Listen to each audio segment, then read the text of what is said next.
Good evening, dear students. Welcome to Phonetics class. Excuse me, a second ago. In today's class, we talk about the phonetic sounds on vowels and consonants. What is the importance of phonetic sound in English? Phonics will help you word correctly.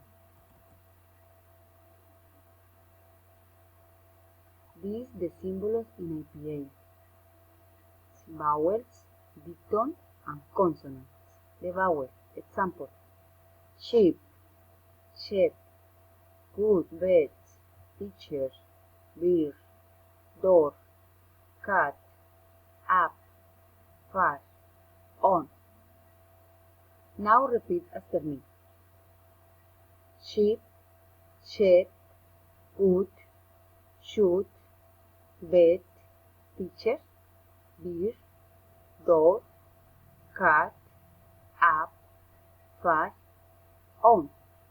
Excellent, dear students. Diphthong, here, white, tourist, boy, hair, my, cow.